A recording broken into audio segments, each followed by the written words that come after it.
Gravity Sketch puede ser una aplicación un poco agridulce con la que trabajar porque aunque sea muy fácil crear nuestras ideas, es difícil presentarlas a un público.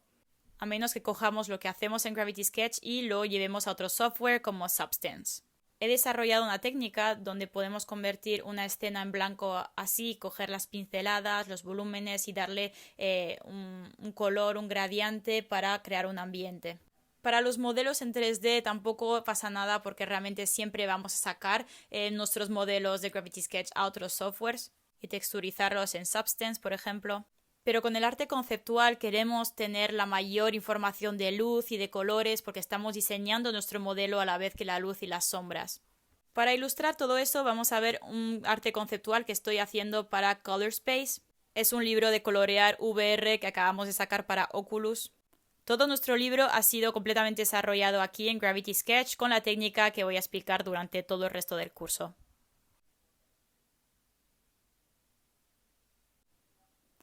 Aquí hay una escena de arte conceptual en la que estoy trabajando para Color Space. Ahora mismo todo es completamente blanco con un material estándar blanco y nos da una luz de una sola dirección. Esta luz no es muy detallada, no tenemos sombras, no tenemos ambiente y en el suelo es muy difícil ver cualquier detalle. Si quito las sombras por completo veis que ahí ya no se ve nada en el suelo. Todo lo que podemos ver son siluetas de nuestros objetos contra el cielo. Pero en Gravity Sketch podemos importar una textura y aplicarla a cualquier objeto en la escena. Y así es como se ve la escena con un gradiente muy simple. Es decir, que no hay ninguna luz afectando la escena, pero podemos ver mucho detalle. Y esto es el mismo shader que ese, pero con una textura gradiente diferente en los objetos. Y si vamos más allá y aplicamos un material con sombra, ahora sí podéis ver que han aún más detalle. Tenemos una luz de una dirección, pero la textura crea este ambiente, ¿no? Y para comparar, así se ve con el mismo material en color y cuando aplicamos la textura se ve así. Ahora, si vamos a la escena, cogemos los objetos y le damos color, ahí vemos que ya tenemos un arte conceptual que podemos mandar a gente y que podemos utilizar para algo. Es una buena noticia porque ya podemos crear pinceladas enteras con una estética específica como la que obtenemos en otro software y la podemos hacer también muy low poly, poly bajo. Por ejemplo, he dibujado esta pincelada y tiene 15 puntos de control. Tendría 100 en otro software.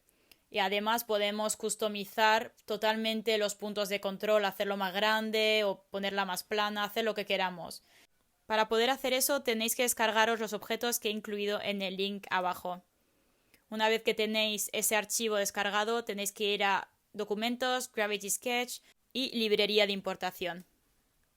Si lo abrís, ahí tenéis todas las texturas, los gradientes y hay un archivo OBJ que tiene diferentes objetos con diferentes texturas. Podéis robar la textura de cada uno de esos objetos para aplicarla. Una vez que ya lo tenéis, podéis abrir Gravity Sketch y si vais al menú y vais a prefabricados e importar modelos, ahí está la carpeta, podéis seleccionarla y simplemente importar todo lo que hay ahí. Cuando ponéis la paleta fuera se va a ver pequeña y negra, así que agrandadla y cogerla y cambiar el color a blanco. Y eso va a cambiar el color de todo, pero no va a cambiar la textura de gradiente. Voy a ponerlo en este color, por ejemplo. La textura se ve igual, como veis. Si miramos nuestra paleta, tenemos nuestros materiales aquí. Para poder copiar la textura de esos objetos tenemos primero que coger el grupo, duplicarlo y luego ponerlo en modo unlit, que es que no tendrá luz.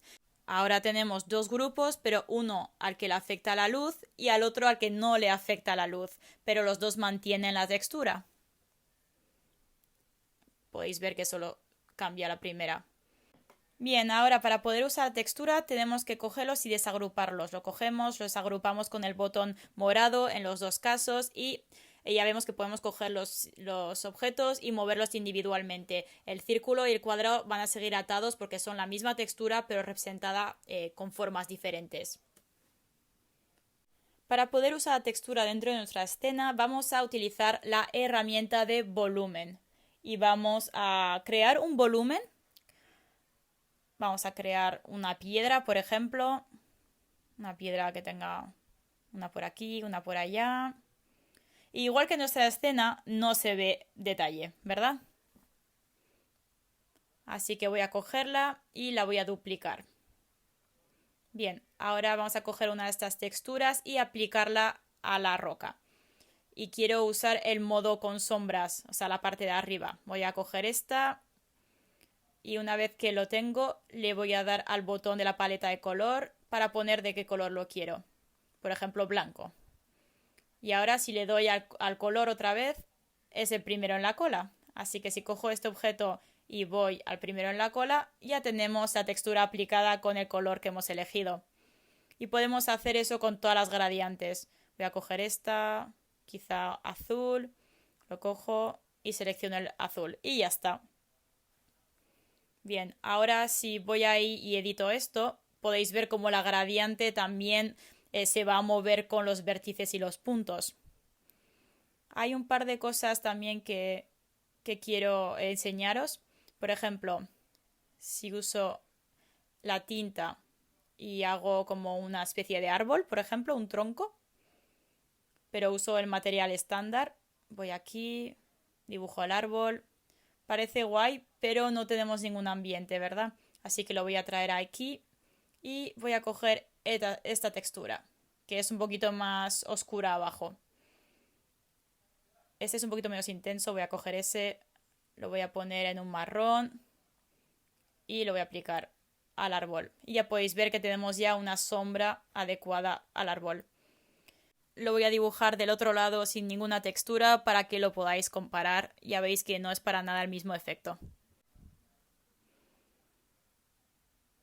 Así que, ¿cómo afectaría esto, por ejemplo, si estamos dibujando con las gradientes ya puestas? Lo que veis es que empieza como un solo color, pero conforme voy creando volumen, se va haciendo más claro y se va viendo las sombras. Si selecciono, por ejemplo, otro color un poquito más visible, podemos ver es el mismo color, pero conforme voy subiendo se va haciendo más claro y más claro. Y ahí es donde pueden ser útiles las diferentes gradientes. Si queremos algo muy alto pero no queremos la parte de abajo tan oscura, entonces podemos coger una textura un poquito más sutil. Ponemos el mismo color y lo aplicamos y ya es menos exagerado. Esta técnica funciona con todas las herramientas menos las formas primitivas, que hay algunas con las que no funcionaría bien y sobre todo no funciona con las superficies sub-D. Por ejemplo, si creo una esfera, podéis ver que la textura está representada de una manera errónea porque no tiene el mismo UV que otras herramientas y si edito esto y lo pongo en sub-D, entonces ya la textura ha desaparecido. Bien, así que si miramos ahora la escena, voy a hacerla más pequeña y os voy a enseñar cómo uso esto para dar un sentido de ambiente. Si cogemos este trozo de suelo, ya podéis ver que es algo simple que he hecho con la herramienta de superficie y simplemente he aplicado una gradiente para darle unas sombras y color. Si lo cojo y lo convierto en sub-D, volveríamos a perder toda nuestra sombra. Así que es algo que no queremos hacer hasta que estemos listos para poder movernos a la fase final del modelaje. Y si nos vamos al suelo y miramos, por ejemplo, estas franjas que son parte como de un huerto, parece realmente que hay luz aplicada a ellas, pero no la hay, simplemente es la textura que he aplicado igual que hemos hecho antes. Así que cuando miramos ahí atrás, a las colinas, podemos ver también que hay un gradiente de arriba o abajo. Y simplemente usamos la brocha también para hacer eso, no tiene luz tampoco. Si por ejemplo cojo mi linterna y miro, podemos ver que no responde siquiera a la luz. Por ejemplo, si cojo y cambio de color y lo pongo verde normal, así sería. Y realmente pierde mucha profundidad. Así que si vuelvo para atrás, podéis ver ahí que se ve con sombra. Y eso es todo por este tutorial sobre esta técnica, pero durante las siguientes semanas iré dando tutoriales sobre cómo crear cada una de estas escenas en Gravity Sketch.